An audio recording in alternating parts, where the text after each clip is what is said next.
ಅನುದಿನ ಅನುಕ್ಷಣ ಮನೆಯಲ್ಲೂ ಕಲಿಯೋಣ, ಕಲಿಕೆಯ ಹೊಸ ಹಾದಿಯಲಿ ಜೊತೆಗೂಡಿ ಹೆಜ್ಜೆಯ ಹಾಕೋಣ, ಸಂತಸದಿ ಕಲಿಯೋಣ ನಮ್ಮ ಹೆಮ್ಮೆಯ ಈ ಕ್ಲಾಸಿನಲ್ಲಿ. Yes sir. Yes teacher. Present ma'am. Samveda ಈ ಕಲಿಕಾ ಕಾರ್ಯಕ್ರಮಕ್ಕೆ ತಮ್ಮೆಲ್ಲರಿಗೂ ಆತ್ಮೀಯವಾದ ಸ್ವಾಗತ. ಮಕ್ಕಳೇ, ಈ ದಿನ ನಾವು 7ನೇ ತರಗತಿ ಗಣಿತ ವಿಷಯದ ಸುತ್ತಳತೆಗಳು ಮತ್ತು ವಿಸ್ತೀರ್ಣ ಎಂಬ ಅಧ್ಯಾಯವನ್ನು ಪ್ರಾರಂಭ ಮಾಡೋಣ. ಇದು ಮೊದಲನೇ ಅವಧಿ. ಮಕ್ಕಳೇ, ಪಾಠ ಕೇಳೋದಕ್ಕೆ ಎಲ್ಲರೂ ಸಿದ್ಧ ಆಗಿದ್ದೀರಾ? ಮಕ್ಕಳೇ ನೋಡಿ, ಒಂದು ಸುಂದರವಾದ ರಂಗೋಲೆ ಕಾಣ್ತಾ ಇದೆ. ಸಾಮಾನ್ಯವಾಗಿ ಅಮ್ಮ ಪ್ರತಿದಿನ ಮನೆ ಮುಂದೆ ರಂಗೋಲೆ ಹಾಕೋದನ್ನು ನೀವು ನೋಡಿರ್ತೀರ. ಆದರೆ ಹಬ್ಬದ ದಿನಗಳಲ್ಲಿ ಒಂದು ದೊಡ್ಡ ರಂಗೋಲಿಯನ್ನು ಹಾಕಿ ಅದಕ್ಕೆ ಬಣ್ಣ ಕೂಡ ಹಾಕಿರ್ತಾರಲ್ವ, ಅಂಥದ್ದೇ ಒಂದು ಸುಂದರವಾದ ರಂಗೋಲೆ ಈಗ ನಿಮ್ಮ ಮುಂದಿದೆ. ಇದರಲ್ಲಿ ನೀವು ಏನನ್ನು ಗಮನಿಸ್ತಾ ಇದ್ದೀರಾ? ಚುಕ್ಕಿಗಳ ಜೋಡಣೆ, ಬಣ್ಣಗಳ ಸಂಯೋಜನೆ. ಅದಲ್ಲದೆ ಗಣಿತದ ವಿದ್ಯಾರ್ಥಿಗಳಾಗಿ ನೀವು ಏನನ್ನು ಗಮನಿಸ್ತಾ ಇದ್ದೀರಾ? ವೃತ್ತ ಕಾಣಿಸ್ತಾ ಇದೆ ಅಲ್ವಾ? Very good. ಆಮೇಲೆ ಚೌಕ, ಆಯತ, ತ್ರಿಭುಜ, ಷಡ್ಭುಜಾಕೃತಿ, ಸಮಾಂತರ ಚತುರ್ಭುಜ, ಈ ಎಲ್ಲ ಆಕೃತಿಗಳು ಇದೇ ರಂಗೋಲಿಯಲ್ಲಿದೆ ನೋಡಿ. ಚೆನ್ನಾಗಿದೆಯಲ್ವ ಮಕ್ಕಳೇ? ಹಾಂ ಮಕ್ಕಳೇ, ಈಗ ನಾವು ರೇಖಾಗಣಿತದ ಮೂಲ ಆಕೃತಿಗಳಾದ ವೃತ್ತ, ಚೌಕ, ತ್ರಿಭುಜ, ಆಯತ, ಸಮಾನಾಂತರ ಚತುರ್ಭುಜ ಮತ್ತು ಷಡ್ಭುಜಾಕೃತಿ, ಈ ಎಲ್ಲ ಆಕೃತಿಗಳನ್ನು ನಾವು ರಂಗೋಲಿಯಲ್ಲಿ ಗಮನಿಸಿದ್ದೀವಿ. ಇವೆಲ್ಲ ಜಾಮಿತಿಯ ಆಕೃತಿಗಳು ಮತ್ತು ಮೂಲ ಆಕೃತಿಗಳು ಸಹ ಆಗಿವೆ. ಇವುಗಳ ಗುಣಲಕ್ಷಣಗಳ ಬಗ್ಗೆ, ಇವುಗಳ ವ್ಯಾಖ್ಯಾನದ ಬಗ್ಗೆ ನೀವು ಕಳೆದ ತರಗತಿಗಳಲ್ಲಿ ಕಲ್ತಿದ್ದೀರ. ಈ ದಿನ ನಾವು ಇವುಗಳ ಸುತ್ತಳತೆ ಮತ್ತು ವಿಸ್ತೀರ್ಣದ ಬಗ್ಗೆ ತಿಳ್ಕೊಳ್ಳೋಣ. ಮಕ್ಕಳೇ, ಇಲ್ಲೋಡಿ, ಒಂದು ಜಮೀನಿನ ಚಿತ್ರ ಕಾಣ್ತಾ ಇದೆ. ಜಮೀನಲ್ಲಿ ನಿಮಗೆ ಗೊತ್ತಿದೆ, ರೈತ ಏನು ಮಾಡ್ತಾರೆ, ತನ್ನ ಬೆಳೆಯನ್ನು ಸಂರಕ್ಷಣೆ ಮಾಡ್ಕೊಳ್ಳೋದಕ್ಕೋಸ್ಕರ ಜಮೀನಿನ ಸುತ್ತ ಬೇಲಿ ಹಾಕಿರೋದು ನಿಮಗೆ ಕಾಣ್ತಾ ಇದೆ. ಹೌದಲ್ಲ ಮಕ್ಕಳೇ? ಈ ರೀತಿ ಬೇಲಿ ಹಾಕೋದಕ್ಕೆ ಅವನಿಗೆ ತಂತಿ ಎಷ್ಟು ಬೇಕು ಅಂತ ತಿಳ್ಕೋಬೇಕಾದ್ರೆ ಅವನು ಗಣಿತದ ಒಂದು ಪರಿಕಲ್ಪನೆಯನ್ನು ಅಲ್ಲಿ ಬಳಸ್ಕೊಳ್ತಾರೆ. ಯಾವುದು ಹೇಳಿ? ಸರಿ, ಸುತ್ತಳತೆಯನ್ನು ಅವರು ಬಳಸ್ಕೋತಾರೆ. ಸುತ್ತಳತೆ ಅಥವಾ ಸುತ್ತಲಿನ ಅಳತೆ ಅಂತ ಸಹ ನಾವು ಹೇಳ್ಬೋದು. ಹೌದಲ್ಲ? ಅಂಥದ್ದೇ ಇನ್ನೊಂದು ಚಿತ್ರ ಇದೆ ನೋಡಿ. ಯಾವ ಆಟ ಇದು ಮಕ್ಕಳೇ? ಕಬಡ್ಡಿ ಆಟ. ನಿಮ್ಮೆಲ್ಲರಿಗೂ ಚಿರಪರಿಚಿತವಾಗಿರುವಂತಹ ಆಟ. ಈ ಕಬಡ್ಡಿ ಆಟದ ಕೋರ್ಟ್ ಅಂಕಣವನ್ನು ಗಮನಿಸಿ. ಈ ಅಂಕಣದಲ್ಲಿ ಸಾಮಾನ್ಯವಾಗಿ ನೀವು ಆಟ ಆಡುವಾಗ ಅಥವಾ ಆಟ ನೋಡುವಾಗ ಕೂಡ ಗಮನಿಸಿರ್ತೀರ, ಆಟಗಾರರು ಆಟ ಪ್ರಾರಂಭ ಆಗೋಕ್ಕೆ ಮುಂಚೆ ಅಂಕಣದ ಸುತ್ತ ಒಂದು ಸುತ್ತು ಓಡಿರ್ತಾರೆ. ಅವರು ಕ್ರಮಿಸಿದ ದೂರ ಎಷ್ಟು, ಅವರು ಓಡಿದ ದೂರ ಎಷ್ಟು, ಹೇಗೆ ಕಂಡುಹಿಡಿಯೋದು?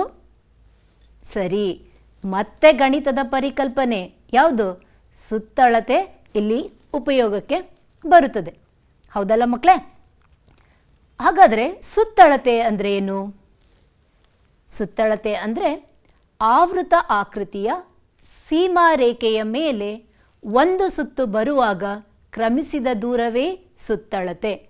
ಅಥವಾ ಹೀಗೂ ಹೇಳ್ಬೋದು ಅದನ್ನು, ಒಂದು ಆವೃತ ಆಕೃತಿಯ ಸುತ್ತಲಿನ ದೂರವೇ ಸುತ್ತಳತೆ ಎಂದು ನಾವು ಹೇಳ್ಬೋದು ಮಕ್ಕಳೇ. ಮಕ್ಕಳೇ, ಈ ಆಟಗಳನ್ನು ಗಮನಿಸಿ. ಇದು ಯಾವ ಆಟ ಹೇಳಿ? ಚೆಸ್ ಆಟ ಅಥವಾ ಚದುರಂಗದ ಆಟ ಮತ್ತು ಚೌಕಬಾರ. ಚೌಕಬಾರ ರಜೆಗಳಲ್ಲಿ ಅಜ್ಜಿ ಮನೆಗೆ ಹೋದಾಗ ಈ ಆಟವನ್ನು ನೀವು ಖಂಡಿತ ಆಡಿರ್ತೀರ. ಈ ಎರಡು ಬೋರ್ಡ್ಗಳಲ್ಲಿ ದೊಡ್ಡದಾಗಿರೋ ಬೋರ್ಡ್ ಯಾವುದು? ಹೆಚ್ಚು ಕಡಿಮೆ ಎರಡು ಒಂದೇ ಥರ ಕಾಣ್ತಾ ಇದೆ ಅಲ್ವಾ ಮಕ್ಕಳೇ? ಹೌದು. ಹೇಗೆ ಕಂಡುಹಿಡಿಯೋದು ದೊಡ್ಡದು ಯಾವುದು ಅಂತ? ಹೇಳ್ತಾ ಇದ್ದಾನೆ ನೋಡಿ, ಇಲ್ಲಿ ಬಾಕ್ಸ್ಗಳು ಒಂದೇ ಅಳತೆ ಇರೋದ್ರಿಂದ ಎಷ್ಟು ಬಾಕ್ಸ್ ಇದೆ ಅಂತ ಎಣಿಸ್ಕೊಳ್ಳಿ ಮಿಸ್ ಅಂತ ಹೇಳ್ತಿದ್ದೀರಾ, ಹೌದಲ್ವಾ? ಸರಿ, ಚೆಸ್ ಆಟದಲ್ಲಿ ನಮಗೆ 8 × 8 ಅಂದರೆ ಅಡ್ಡ ಸಾಲಿನಲ್ಲಿ 8, ಕಂಬ ಸಾಲಿನಲ್ಲಿ 8, 8 8ಲಿ 64 ಚೌಕಗಳಿವೆ. ಹಾಗೆ ಚೌಕಾಬಾರದಲ್ಲಿ 7 ಅಡ್ಡ ಸಾಲು, 7 ಕಂಬ ಸಾಲು, 7 ಏಳಿ 49 ಬಾಕ್ಸ್ಗಳಿವೆ. ಹಾಗಾದರೆ ಈ ಎರಡರಲ್ಲಿ ಹೆಚ್ಚು ಸ್ಥಳವನ್ನು ಆವರಿಸಿಕೊಳ್ಳುವಂತಹ ಬೋರ್ಡ್ ಅಂದರೆ ಚೆಸ್ ಬೋರ್ಡ್. ಇದನ್ನು ನಾವು ಕಂಡುಹಿಡಿಯಬೇಕಾದ್ರೆ ಮತ್ತೆ ಇಲ್ಲಿ ಬಳಸುವಂತಹ ಗಣಿತದ ಪರಿಕಲ್ಪನೆ ಯಾವುದು? ಸರಿಯಾದ ಉತ್ತರ ಮಕ್ಕಳೇ, ವಿಸ್ತೀರ್ಣ. ವಿಸ್ತೀರ್ಣವನ್ನು ನಾವು ಇದರಿಂದ ಸುಲಭವಾಗಿ ತಿಳ್ಕೋಬಹುದು. ಮತ್ತೊಂದು ಉದಾಹರಣೆಯನ್ನು ನೋಡಿ. ಇದು ನೆಲಕ್ಕೆ ಹಾಕುವಂತಹ ಟೈಲ್ಸ್ಗಳು. ಎಲ್ಲಿ ನೋಡಿರ್ತೀರಾ? ವೆರಾಂಡಗಳಲ್ಲಿ, ಪಾರ್ಕಿಂಗ್ ಪ್ಲೇಸ್ಗಳಲ್ಲಿ ಇದನ್ನು ನಾವು ಗಮನಿಸಿರ್ತೀರ. ಅದಲ್ಲದೆ ಮನೆಗೆ ಕೂಡ ಟೈಲ್ಸ್ಗಳನ್ನು ಹಾಕೋದನ್ನು ನೀವು ನೋಡಿರ್ತೀರ. ಒಂದು ಕೊಠಡಿಯ ನೆಲಕ್ಕೆ ಹಾಕಬೇಕಾದ್ರೆ ಎಷ್ಟು ಟೈಲ್ಸ್ ಬೇಕು ಅಂತ ಅವರು ಲೆಕ್ಕ ಮಾಡೋದಕ್ಕೆ ಅವರಿಗೆ ಸಹಾಯ ಮಾಡುವಂತಹ ಗಣಿತದ ಪರಿಕಲ್ಪನೆ ಮತ್ತೆ ಅದೇ ವಿಸ್ತೀರ್ಣ ಮಕ್ಕಳೇ. ಹಾಗಾದರೆ ವಿಸ್ತೀರ್ಣ ಅಂದರೆ ಏನು ಹೇಳಿ? ಒಂದು ಆವೃತ ಆಕೃತಿಯು ಆವರಿಸಿಕೊಂಡಿರುವ ಮೇಲ್ಮೈ ಪ್ರದೇಶವನ್ನು ಅದರ ವಿಸ್ತೀರ್ಣ ಎಂದು ಕರೆಯುತ್ತೇವೆ. ಇದನ್ನು ತಿಳ್ಕೊಂಡಿದ್ದೀರಾ ಅಲ್ವಾ ಮಕ್ಕಳೇ ನೀವು? ಈಗ ಈ ಚಿತ್ರದಲ್ಲಿ ನಾನು ವಿಸ್ತೀರ್ಣ, ಸುತ್ತಳತೆ ಎರಡನ್ನೂ ಕೊಟ್ಟಿದ್ದೀನಿ, ಗಮನಿಸಿ ನೋಡಿ. ನೋಡಿ, ಮೊಲ ಇಡೀ ಹುಲ್ಲುಗಾವಲನ್ನು ಒಂದು ಸುತ್ತು ಬಂದಿದೆ, ಹೌದಲ್ವ ಮಕ್ಕಳೇ?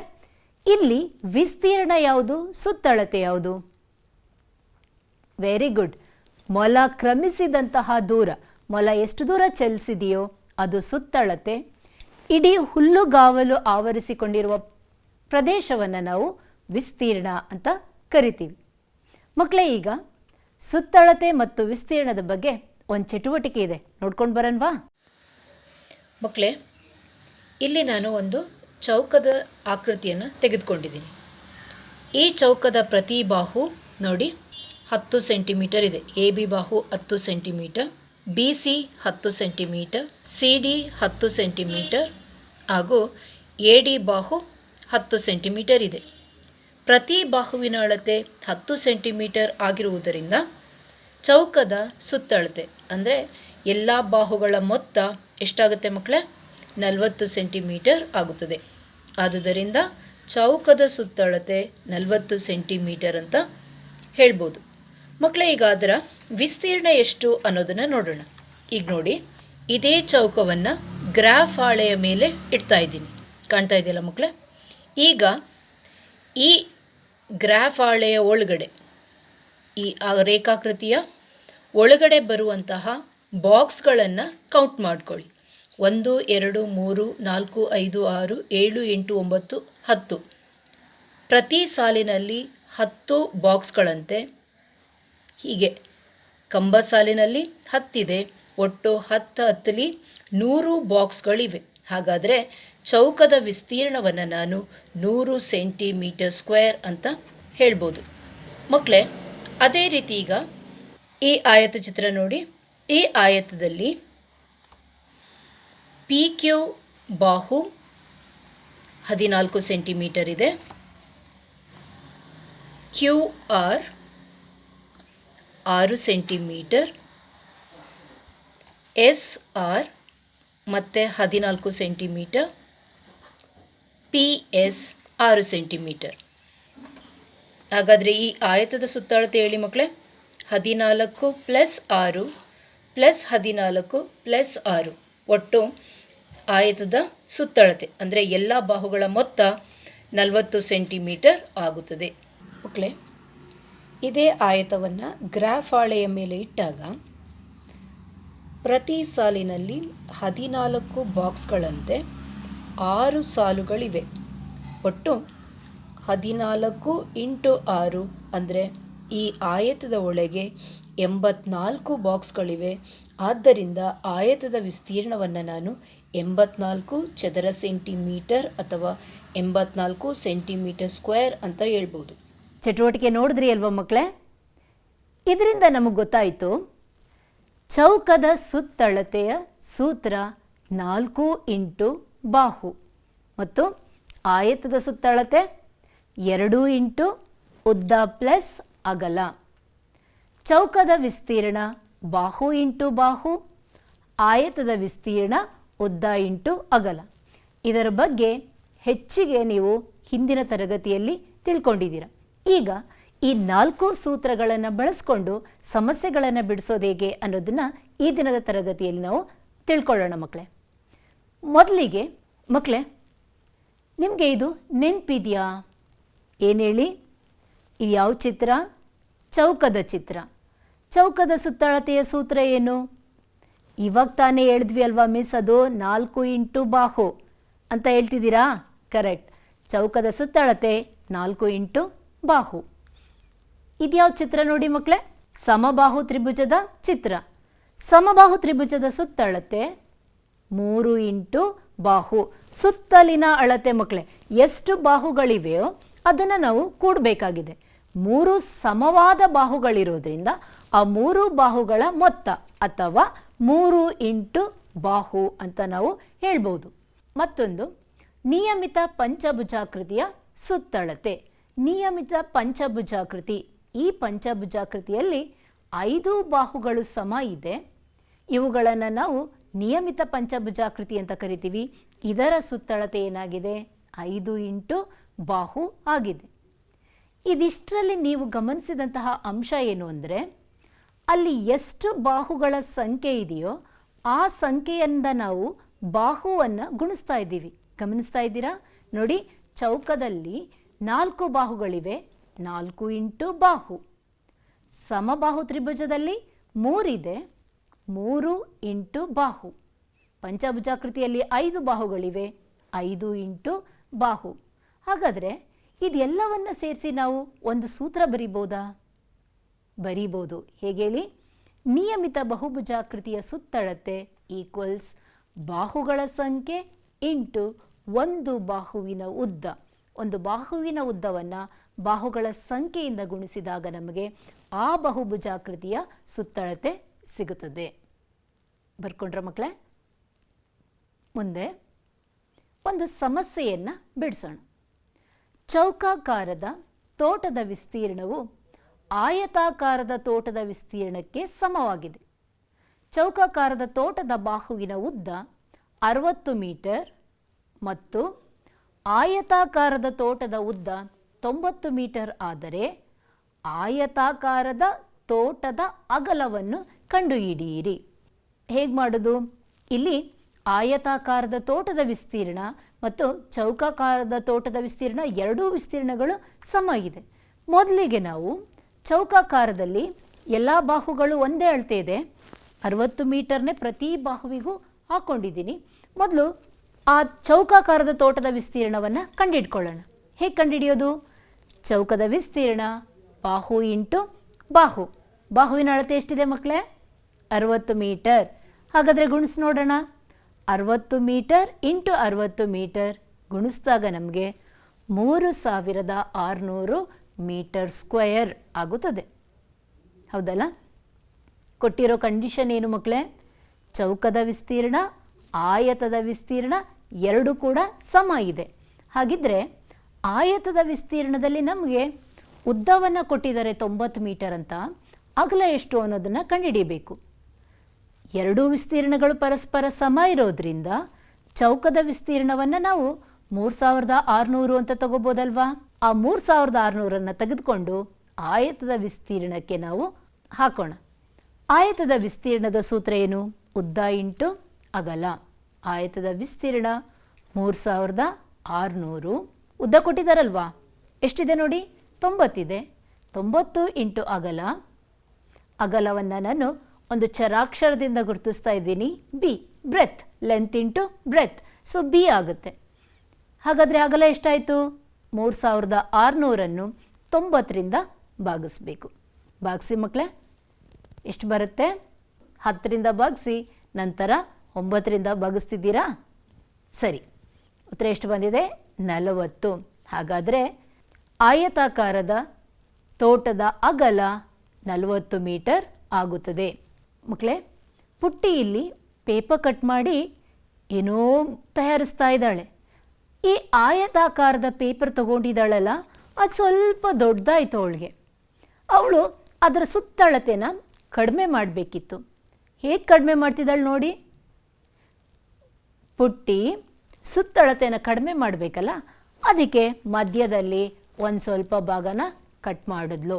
ಆಗ ಏನು ಅಂದ್ಕೊಂಡ್ಲು, ಆಯತದ ಸುತ್ತಳತೆ ಕಡಿಮೆ ಆಗಿದೆ ಅಂತ ಅಂದ್ಕೊಂಡಿದ್ದಾಳೆ. ಆಯತದ ಸುತ್ತಳತೆ ನಿಜವಾಗ್ಲೂ ಕಡಿಮೆ ಆಗಿದೆಯಾ ಮಕ್ಕಳೇ? ಒಂದು ಚಟುವಟಿಕೆ ನೋಡೋಣವಾ, ಆಗ ನಿಮಗೆ ಅರ್ಥ ಆಗುತ್ತೆ. ಮಕ್ಕಳೇ, ಇಲ್ಲಿ ನಾನೊಂದು ಆಯತವನ್ನು ತೆಗೆದುಕೊಂಡಿದ್ದೀನಿ. ಅದರ ಉದ್ದ ನೋಡಿ 24 ಸೆಂಟಿಮೀಟರ್ ಇದೆ ಹಾಗೂ ಅಗಲ 15 ಸೆಂಟಿಮೀಟರ್ ಇದೆ. ಇದರ ಸುತ್ತಳತೆಯನ್ನು ಕಂಡುಹಿಡಿಯಬೇಕು. ಇದರ ಸುತ್ತಳತೆ ಎಷ್ಟಾಗುತ್ತೆ? ಸುತ್ತಲಿನ ಅಳತೆ 24 centimetre plus 15 centimetre plus 24 plus 15.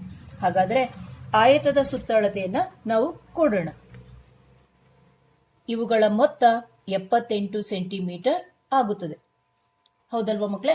ಈಗ ಇದರಲ್ಲಿ ಒಂದು ಭಾಗವನ್ನ ಕತ್ತರಿಸಿ ತೆಗೆದಾಗ, ಅದೇ ಸಮ ಅಳತೆಯಲ್ಲಿ ನಾನು ಆಯತವನ್ನು ತೆಗೆದುಕೊಂಡಿದ್ದೆ, ಇದರಲ್ಲಿ ಒಂದು ಭಾಗವನ್ನ ಕತ್ತರಿಸಿ ತೆಗೆದಾಗ ಅದರ ವಿಸ್ತೀರ್ಣ ಕಡಿಮೆ ಆಗಿದೆ ಮಕ್ಕಳೇ. ಆದ್ರೆ ಸುತ್ತಳತೆ ಹೇಗಿದೆ ನೋಡೋಣ. ಕತ್ತರಿಸಿ ತೆಗೆದು ಉಳಿದಂತಹ ಭಾಗ ನಮಗೆ ಇಲ್ಲಿಂದ ಈ ಬಿಂದುವಿನವರೆಗೆ 9 ಸೆಂಟಿಮೀಟರ್ ಉಳಿದಿದೆ. ಹಾಗೆ ಈ ಭಾಗ ನೋಡ್ಕೊಳ್ಳಿ, ಇಲ್ಲೂ ಸಹ 9 ಸೆಂಟಿಮೀಟರ್,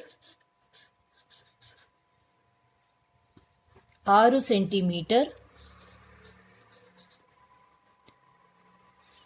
ಇದು ಸಹ 6 ಸೆಂಟಿಮೀಟರ್ ಹಾಗೂ ಈ ಭಾಗವೂ ಸಹ 6 ಸೆಂಟಿಮೀಟರ್ ಇದೆ. ಈಗ ಈ ಉಂಟಾದ ಆಕೃತಿಯ ಸುತ್ತಳತೆಯನ್ನ ಹೇಗೆ ಕಂಡುಹಿಡಿಯೋದು? ಕೂಡಬೇಕಲ್ವಾ? ಕೂಡೋಣ. ಈಗ ಉಂಟಾದ ಆಕೃತಿಯ ಸುತ್ತಳತೆ ನೋಡಿ, 9 plus 6 plus 6 plus 6 plus 9 plus 15 plus 24 ಮತ್ತು ಪ್ಲಸ್ 15, ಒಟ್ಟು ಮೊತ್ತ 90 ಸೆಂಟಿಮೀಟರ್ ಆಗುತ್ತದೆ. ಹಾಗಾದ್ರೆ ಮೊದಲಿನ ಆಯತದ ಸುತ್ತಳತೆ 78 ಸೆಂಟಿಮೀಟರ್. ಒಂದು ಭಾಗವನ್ನ ಕತ್ತರಿಸಿದಾಗ ಉಂಟಾದ ಆಕೃತಿಯ ಸುತ್ತಳತೆ 90 ಸೆಂಟಿಮೀಟರ್ ಇದೆ. ಮಕ್ಕಳೇ, ಇದರಿಂದ ನಮ್ಗೆ ಏನ್ ಗೊತ್ತಾಗುತ್ತೆ?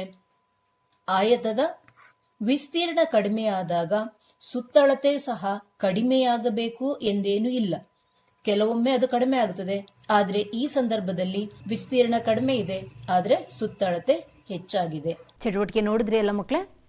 ಸುತ್ತಳತೆಯ ಹೆಚ್ಚಳವು ವಿಸ್ತೀರ್ಣದ ಹೆಚ್ಚಳಕ್ಕೆ ಕಾರಣವಾಗಲೇಬೇಕೆಂದಿಲ್ಲ ಎಂಬುದು ಇದರಿಂದ ನಮಗೆ ಸ್ಪಷ್ಟ ಆಗುತ್ತದೆ. ಸುತ್ತಳತೆ ಹೆಚ್ಚಾದರೆ ವಿಸ್ತೀರ್ಣನೂ ಹೆಚ್ಚಾಗಲೇಬೇಕು ಅಂತ ಇಲ್ಲ. ಕೆಲವೊಂದು ಸಂದರ್ಭಗಳಲ್ಲಿ ವಿಸ್ತೀರ್ಣ ಹೆಚ್ಚುತ್ತದೆ, ಕೆಲವೊಂದು ಸಂದರ್ಭದಲ್ಲಿ ವಿಸ್ತೀರ್ಣ ಕಡಿಮೆಯಾಗುತ್ತದೆ ಅನ್ನೋದು ನಮಗೆ ಇದರಿಂದ ಸ್ಪಷ್ಟವಾಗಿ ಅರ್ಥ ಆಗಿದೆ. ಮಕ್ಕಳೇ, ಇಲ್ಲಿ ಮತ್ತೊಂದು ಸಮಸ್ಯೆ ಇದೆ ನೋಡಿ. ಒಂದು ತಂತಿಯು ಆಯತಾಕಾರದಲ್ಲಿದೆ. ಅದರ ಉದ್ದ 40 ಸೆಂಟಿಮೀಟರ್ ಮತ್ತು ಅಗಲ 22 ಸೆಂಟಿಮೀಟರ್ ಇದೆ. ಇದೇ ತಂತಿಯನ್ನು ಚೌಕಾಕಾರಕ್ಕೆ ಭಾಗಿಸಿದರೆ ಅದರ ಪ್ರತಿ ಬಾಹುವಿನ ಉದ್ದ ಎಷ್ಟಾಗುತ್ತದೆ ಹಾಗೂ ಯಾವ ಆಕೃತಿಯು ಹೆಚ್ಚು ವಿಸ್ತೀರ್ಣವನ್ನು ಆವರಿಸುತ್ತದೆ ಎಂಬುದನ್ನು ಕಂಡುಹಿಡಿಯಿರಿ. ಮಕ್ಕಳೇ, ನಾನಿಲ್ಲೊಂದು ತಂತಿಯನ್ನು ತೆಗೆದುಕೊಂಡಿದ್ದೀನಿ. ಈ ತಂತಿಯನ್ನು ಮೊದಲು ಆಯತಾಕಾರಕ್ಕೆ ಭಾಗಿಸ್ಕೊಳ್ಳೋಣ. ನೋಡಿ, ಇದನ್ನು ಆಯತಾಕಾರ ಮಾಡ್ಕೊಳ್ತಾ ಇದ್ದೀನಿ. ನಮಗೆ ಒಂದು ಆಯತಾಕಾರ ಸಿಕ್ಕಿದೆ. ಈ ಆಯತಾಕಾರದಲ್ಲಿ ಇದರ ಉದ್ದ 40 ಸೆಂಟಿಮೀಟರ್, ಅಗಲ 22 ಸೆಂಟಿಮೀಟರ್ ಇದೆ. ಇದೇ ತಂತಿಯನ್ನು ಸ್ಟ್ರೇಟ್ ಮಾಡಿಕೊಂಡು ಮತ್ತೆ ಚೌಕಾಕಾರಕ್ಕೆ ಭಾಗಿಸ್ಬೇಕಾಗಿದೆ. ಇದನ್ನು ಬೆಂಡ್ ಮಾಡಿ ಈಗ ಅದೇ ತಂತಿಯನ್ನು ಚೌಕಾಕಾರದಲ್ಲಿ ಮಾಡಿಕೊಂಡಿದ್ದೀನಿ. ಈಗ ಈ ಚೌಕಾಕಾರಕ್ಕೆ ಭಾಗಿಸಿರುವಂತಹ ತಂತಿಯ ಪ್ರತಿ ಬಾಹುವಿನ ಉದ್ದ ಎಷ್ಟು ಅನ್ನೋದನ್ನು ಕಂಡುಹಿಡಿಬೇಕು. ಹೇಗೆ ಕಂಡುಹಿಡಿಯೋದು ನೋಡಿ ಮಕ್ಕಳೇ? ಮೊದಲು ನಾವು ತಂತಿಯನ್ನು ಆಯತಾಕಾರದಲ್ಲಿ ಭಾಗಿಸ್ಕೊಂಡ್ವಿ. ಅದರ ಉದ್ದ 40 ಸೆಂಟಿಮೀಟರ್, ಅಗಲ 22 ಸೆಂಟಿಮೀಟರ್ ಆಗಿದೆ. ಹೌದಲ್ವಾ? ಹಾಗಾದರೆ ನಾನು ಬಳಸಿದಂತಹ ತಂತಿ ಎಷ್ಟುದ್ದ ಇದೆ ಅನ್ನೋದನ್ನಲ್ವ ನಾವು ಫಸ್ಟ್ ಕಂಡುಹಿಡಿಬೇಕು. ಅದನ್ನು ಮಾಡ್ಕೊಳ್ಳೋಣ. ತಂತಿಯ ಸುತ್ತಳತೆ ಅಥವಾ ಆಯತದ ಸುತ್ತಳತೆ. ಆಯತದ ಸುತ್ತಳತೆ 2 ಇಂಟು ಉದ್ದ ಪ್ಲಸ್ ಅಗಲ, 2 ಇಂಟು 40 ಪ್ಲಸ್ 22. ಮೊದಲು 40 ಮತ್ತು 22 ಕೂಡ್ಕೊಳ್ಳಿ, 62 ಬಂತು. 2ರಿಂದ ಗುಣಿಸಿದಾಗ ನಮಗೆ 124 ಸೆಂಟಿಮೀಟರ್ ಬರುತ್ತದೆ. ಮಕ್ಕಳೇ, ನಾವೇನಾದರೂ ತಂತಿನ ಬೇರೆ ತಂತಿ ತಗೊಂಡಿದ್ದೀವಾ? ಇಲ್ಲ ಅಲ್ಲ. ಅದೇ ತಂತಿಯನ್ನು ಮತ್ತೆ ಸ್ಟ್ರೇಟ್ ಮಾಡಿಕೊಂಡು ಅದರಿಂದ ಚೌಕಾಕಾರವಾಗಿ ನಾವು ಭಾಗಿಸ್ಕೊಂಡಿದ್ದೀವಿ. ಹಾಗಾದರೆ ಆಯತದ ಸುತ್ತಳತೆಯು ಚೌಕದ ಸುತ್ತಳತೆಗೆ ಸಮ ಅಂತ ಹೇಳ್ಬಹುದು. ಈಗ ತಂತಿಯನ್ನು ನಾವು ಚೌಕಾಕಾರಕ್ಕೆ ಭಾಗಿಸ್ಕೊಂಡ್ಮೇಲೆ ಈ ಭಾಗಿಸಿದಂತಹ ಚೌಕದ ಒಂದು ಬಾಹುವಿನ ಉದ್ದ ಎಷ್ಟು ಅಂತ ತಗೋಬೇಕು. 124 ಈಕ್ವಲ್ಸ್ ಚೌಕದ ಸುತ್ತಳತೆ. ಚೌಕದ ಸುತ್ತಳತೆಯ ಸೂತ್ರ ಏನು? 4 ಇಂಟು ಬಾಹು. ಹಾಗಾದರೆ ಪ್ರತಿ ಬಾಹುವಿನ ಅಳತೆ 124ಅನ್ನು 4ರಿಂದ ಭಾಗಿಸಿ 31 ಸೆಂಟಿಮೀಟರ್ ಉದ್ದ ಬರುತ್ತದೆ. ಚೌಕದ ಪ್ರತಿ ಬಾಹುವಿನ ಉದ್ದ 31 ಸೆಂಟಿಮೀಟರ್ ಆಯಿತು. ಹೌದಲ್ಲ? ಅಲ್ಲಿಗೆ ಲೆಕ್ಕ ಮುಗಿತಾ ಮಕ್ಕಳೇ? ಇಲ್ಲ. ಇವಾಗ ಏನು ಮಾಡಬೇಕು? ಈ 2ರಲ್ಲಿ ಯಾವುದರ ವಿಸ್ತೀರ್ಣ ಹೆಚ್ಚು ಅನ್ನೋದನ್ನು ಕಂಡುಹಿಡಿಬೇಕಾಗಿದೆ. ಕಂಡುಹಿಡಿಯೋಣ. ಮೊದಲಿಗೆ ಆಯತದ ವಿಸ್ತೀರ್ಣವನ್ನು ಕಂಡುಹಿಡಿಬೇಕು. ವಿಸ್ತೀರ್ಣವನ್ನು ಕಂಡುಹಿಡಿಯೋದಕ್ಕೆ ಆಯತದ ವಿಸ್ತೀರ್ಣದ ಸೂತ್ರ ಹಾಕೊಳ್ಳಿ. ಆಯತದ ವಿಸ್ತೀರ್ಣ ಈಕ್ವಲ್ಸ್ ಉದ್ದ ಇಂಟು ಅಗಲ. ಉದ್ದ 40 ಸೆಂಟಿಮೀಟರ್, ಅಗಲ 22 ಸೆಂಟಿಮೀಟರ್. ಆ 2ರ ಗುಣಲಬ್ಧ ಎಷ್ಟು? 880 ಸೆಂಟಿಮೀಟರ್ ಸ್ಕ್ವೇರ್. ಬಂದಿದೆಯಾ ಉತ್ತರ ಮಕ್ಕಳೇ? ಹಾಗಾದರೆ ಈಗ ಚೌಕದ ವಿಸ್ತೀರ್ಣವನ್ನು ಕಂಡುಹಿಡಿಯೋಣ. ಚೌಕದ ಪ್ರತಿ ಬಾಹುವಿನ ಅಳತೆ 31 ಸೆಂಟಿಮೀಟರ್ ಅಂತ ತಿಳ್ಕೊಂಡಿದ್ದೀವಿ. ಅದರ ವಿಸ್ತೀರ್ಣ ಬಾಹು ಇಂಟು ಬಾಹು 31 ಇಂಟು 31 ನಮಗೆ ಗುಣಿಸಿದಾಗ 961 ಸೆಂಟಿಮೀಟರ್ ಸ್ಕ್ವೇರ್ ಬಂದಿದೆ. ಈ 2ರಲ್ಲಿ ಯಾವುದರ ವಿಸ್ತೀರ್ಣ ಹೆಚ್ಚು? ಸರಿಯಾಗಿ ಹೇಳಿದ್ರೆ ಮಕ್ಕಳೇ, ಚೌಕಾಕೃತಿಯು ಹೆಚ್ಚು ವಿಸ್ತೀರ್ಣವನ್ನು ಆವರಿಸುತ್ತದೆ ಎಂಬುದು ನಮಗೆ ಇದರಿಂದ ಸ್ಪಷ್ಟವಾಗಿ ಗೊತ್ತಾಗಿದೆ. ಮಕ್ಕಳೇ, ಮತ್ತೊಂದು ಸಮಸ್ಯೆಯನ್ನು ತೆಗೆದುಕೊಳ್ಳೋಣ. 2 ಮೀಟರ್ ಉದ್ದ ಮತ್ತು 1 ಮೀಟರ್ ಅಗಲದ ಬಾಗಿಲನ್ನು ಗೋಡೆಗೆ ಅಳವಡಿಸಿದೆ. ಗೋಡೆಯ ಉದ್ದ 4.5 ಮೀಟರ್ ಮತ್ತು ಅಗಲ 3.6 ಮೀಟರ್ ಇದೆ. ಪ್ರತಿ ಚದರ ಮೀಟರ್ಗೆ 20 ರೂಗಳಂತೆ ಗೋಡೆಗೆ ಬಣ್ಣ ಹಚ್ಚಲು ತಗಲುವ ವೆಚ್ಚವನ್ನು ಕಂಡುಹಿಡಿಯಿರಿ. ಮಕ್ಕಳೇ, ಇಲ್ಲಿ ಒಂದು ಗೋಡೆಯ ಚಿತ್ರವನ್ನು ನೀವು ಕಾಣ್ತಾ ಇದ್ದೀರಾ. ಈ ಗೋಡೆಯ ಉದ್ದ 4.5 ಮೀಟರ್ ಇದೆ ಮತ್ತು ಅಗಲ 3.6 ಮೀಟರ್ ಇದೆ. ಮೊದಲು ಗೋಡೆಗೆ ನಾವು ಬಣ್ಣ ಹೊಡಿಬೇಕಾಗಿರೋದ್ರಿಂದ ಇಲ್ಲಿ ನಮಗೆ ಸುತ್ತಳತೆ ಅವಶ್ಯಕತೆ ಇದೆಯಾ, ವಿಸ್ತೀರ್ಣದ ಅವಶ್ಯಕತೆ ಇದೆಯಾ? ಕರೆಕ್ಟ್, ವಿಸ್ತೀರ್ಣದ ಅವಶ್ಯಕತೆ ಇದೆ. ಈಗ ಗೋಡೆಯ ವಿಸ್ತೀರ್ಣ ಕಂಡುಹಿಡಿದ್ಬಿಟ್ರೆ ಸಾಕಾ? ಇಲ್ಲ ಮಕ್ಕಳೇ, ಯಾಕೆ ಹೇಳಿ? ಮಧ್ಯದಲ್ಲೊಂದು ಬಾಗಿಲು ಬೇರೆ ಇದೆ. ಆ ಬಾಗಿಲಿಗೆ ನಾವು ಬಣ್ಣ ಹಚ್ಚೋ ಆಗಿಲ್ಲ. ಹಾಗಾಗಿ ಆ ಬಾಗಿಲಿನ ವಿಸ್ತೀರ್ಣ ನಮಗೆ ಅವಶ್ಯಕತೆ ಇಲ್ಲ. ಹೇಗೆ ಕಂಡುಹಿಡಿಯೋದು? ಮೊದಲೇನು ಮಾಡೋಣ? ಇಡೀ ಗೋಡೆಯ ವಿಸ್ತೀರ್ಣವನ್ನು ತೆಗೆದುಕೊಳ್ಳೋಣ. ಹೇಗೆ? ಬಾಗಿಲನ್ನೂ ಸಹ ಒಳಗೊಂಡಂತೆ ಗೋಡೆಯ ಒಟ್ಟು ವಿಸ್ತೀರ್ಣ ಎಷ್ಟು? ಉದ್ದ ಇಂಟು ಅಗಲ ಗುಣಾಕಾರ ಮಾಡಿ ಮಕ್ಕಳೇ. ಉದ್ದ 4.5 ಮೀಟರ್, ಅಗಲ 3.6 ಮೀಟರ್. ಅದೆರಡರ ಗುಣಲಬ್ಧ 16.20 ಮೀಟರ್ ಸ್ಕ್ವೇರ್ ಆಗಿದೆ. ಇಲ್ಲಿ ಮಕ್ಕಳೇ ಬಾಗಿಲಿನ ವಿಸ್ತೀರ್ಣ ಕೂಡ ಸೇರಿಕೊಂಡಿದೆ. ಬಾಗಿಲನ್ನು ಸೇರಿಸಿ ಇಡೀ ಗೋಡೆಯ ವಿಸ್ತೀರ್ಣ ನಮಗೆ 16.20 ಬಂದಿದೆ. ಈಗ ಬಾಗಿಲಿನ ಚೌಕಟ್ಟಿನ ವಿಸ್ತೀರ್ಣ ಅಂದರೆ ಬಾಗಿಲು ಎಷ್ಟಿದೆ ಆ ವಿಸ್ತೀರ್ಣವನ್ನು ಕಂಡುಹಿಡ್ಕೊಳ್ಳೋಣ. ಎಷ್ಟಿದೆ? ಬಾಗಿಲು ಸಹ ಆಯತಾಕಾರದಲ್ಲಿರೋದ್ರಿಂದ ಆಯತದ ವಿಸ್ತೀರ್ಣವನ್ನೇ ತೆಗೆದುಕೊಳ್ತೀನಿ. ಉದ್ದ ಇಂಟು ಅಗಲ 2 ಇಂಟು 1 2 ಮೀಟರ್ ಸ್ಕ್ವೇರ್ ಆಗುತ್ತದೆ. ಈಗ ಬಾಗಿಲಿನ ವಿಸ್ತೀರ್ಣ ನಮಗೆ ಅವಶ್ಯಕತೆ ಇಲ್ಲ, ಹೌದಲ್ವಾ? ಬಣ್ಣ ಹೊಡಿಬೇಕಾಗಿರೋದು ಗೋಡೆಗೆ ಮಾತ್ರ. ಹಾಗಾದರೆ ಏನು ಮಾಡಬೇಕು? ಸರಿ ಮಕ್ಕಳೇ, ಅದನ್ನು ಕಳಿಬೇಕು ಅಂತ ಹೇಳ್ತಾ ಇದ್ದಾರೆ. ಕಳೆದು ಬಿಡೋಣ. ಬಣ್ಣ ಹಚ್ಚಬೇಕಾದ ಭಾಗ ಈಕ್ವಲ್ಸ್ ಬಾಗಿಲನ್ನು ಹೊರತುಪಡಿಸಿ ಗೋಡೆಯ ವಿಸ್ತೀರ್ಣ. ಅಂದರೆ ಬಾಗಿಲಿನ ವಿಸ್ತೀರ್ಣವನ್ನು ನಾವು ತೆಗಿಬೇಕು. ತೆಗಿಬೇಕು ಅಂದರೆ ಕಳಿಬೇಕು. 16.20 ಇಂದ 2.0 ಕಳಿಯೋಣ. ವ್ಯವಕಲನ ಮಾಡಿ ಉತ್ತರ ಎಷ್ಟು ಬಂತು? 14.20 ಮೀಟರ್ ಸ್ಕ್ವೇರ್ ಸರಿಯಾದ ಉತ್ತರ. ಬಣ್ಣ ಹಚ್ಚಲಿಕ್ಕೆ ಬಣ್ಣ ಹಚ್ಚಬೇಕಾದಂತಹ ಗೋಡೆಯ ವಿಸ್ತೀರ್ಣ 14.20 20 ಮೀಟರ್ ಸ್ಕ್ವೇರ್ ಆಗುತ್ತದೆ. ಮಕ್ಕಳೇ, ನಾವಿಲ್ಲಿ ಕಂಡುಹಿಡಿಯಬೇಕಾಗಿರೋದು ಗೋಡೆಗೆ ಬಣ್ಣ ಹಚ್ಚಲು ತಗಲುವ ವೆಚ್ಚ ಎಷ್ಟು ಖರ್ಚಾಗುತ್ತೆ ಅಂತ. 1 ಮೀಟರ್ ಸ್ಕ್ವೇರ್ಗೆ 20 ರೂಪಾಯಿ ಆದರೆ 14.20 ಮೀಟರ್ ಸ್ಕ್ವೇರ್ಗೆ ಎಷ್ಟಾಗುತ್ತೆ? ಗುಣಿಸ್ತಾ ಇದ್ದೀರಾ? ಗುಣಿಸಿ. ಎಷ್ಟು ಬಂದಿದೆ ಮಕ್ಕಳೇ ಉತ್ತರ? 284 ರೂಪಾಯಿಗಳು ಬಂದಿದೆ. ಗೋಡೆಗೆ ಬಣ್ಣ ಹಚ್ಚಲು ತಗಲುವ ವೆಚ್ಚ 284 ರೂಪಾಯಿಗಳು ಆಗಿವೆ. ಮಕ್ಕಳೇ, ಈಗ ಆಯತದ ಭಾಗಗಳಾಗಿ ತ್ರಿಭುಜಗಳು ಅಂದರೆ ಏನು? ಇಲ್ಲಿ ನಿಮಗೆ ಒಂದು ಆಯತದ ಆಕೃತಿ ಕಾಣ್ತಾ ಇದೆ. ಈ ಆಯತವನ್ನು ಕರ್ಣಕ್ಕೆ ಅನುಸಾರವಾಗಿ ಅಂದರೆ ಕರ್ಣಕ್ಕೆ ನೇರವಾಗಿ ನಾನು ಕಟ್ ಮಾಡ್ತೀನಿ. ಕಟ್ ಮಾಡಿದಾಗ ಹೇಗೆ ಬರುತ್ತೆ ನಮಗೆ? ಈ ರೀತಿ 2 ತ್ರಿಭುಜಗಳು ಸಿಗ್ತಾ ಇದೆ. ಈ 2 ತ್ರಿಭುಜಗಳು ಪರಸ್ಪರ ಸರ್ವಸಮ ಆಗಿದೆಯಾ? ಚಟುವಟಿಕೆ ನೋಡ್ಕೊಂಡು ಬರೋಣ. ಆ ಚಟುವಟಿಕೆಯಲ್ಲಿ ನಿಮಗೆ ಇದು ಸರ್ವಸಮ ಆಗಿದೆಯಾ ಇಲ್ವೋ ಅನ್ನೋದು ತಿಳಿತದೆ. ಮಕ್ಕಳೇ, ಇಲ್ಲಿ ನಾನು 4 ಆಯತಾಕೃತಿಗಳನ್ನು ತೆಗೆದುಕೊಂಡಿದ್ದೀನಿ ನೋಡಿ. 4 ಸಹ ಆಯತಾಕೃತಿಗಳೇ. ಇದರಲ್ಲಿ ಮೊದಲನೇ ಆಯತಾಕೃತಿಯನ್ನು ಕರ್ಣದ ಉದ್ದಕ್ಕೂ ಕತ್ತರಿಸ್ತೀನಿ. ಕತ್ತರಿಸಿದಾಗ ನಮಗೆ 2 ತ್ರಿಭುಜಗಳು ಸಿಗ್ತಾ ಇದೆ. ಈ 2 ತ್ರಿಭುಜಗಳು ಸಹ ಸರ್ವಸಮ ತ್ರಿಭುಜ ಆಗಿದೆಯಾ ನೋಡಿ. ಒಂದರ ಮೇಲೆ ಒಂದು ಐಕ್ಯ ಆಗ್ತಾ ಇರೋದ್ರಿಂದ ಇವು ಸರ್ವಸಮ ತ್ರಿಭುಜಗಳಾಗಿವೆ. ಹಾಗಾದರೆ ಈ ತ್ರಿಭುಜಗಳ ವಿಸ್ತೀರ್ಣ ಆಯತದ ವಿಸ್ತೀರ್ಣದ ಅರ್ಧದಷ್ಟಿರುತ್ತದೆ. ಹಾಗೆ ಇಲ್ಲಿ ನೋಡಿ, ಈ ಆಯತವನ್ನು ನಾನು ಬೇರೆ ಆಕೃತಿಯಲ್ಲಿ 2 ಸಮಭಾಗಗಳಾಗಿ ಕಟ್ ಮಾಡ್ಕೊಂಡಿದ್ದೀನಿ.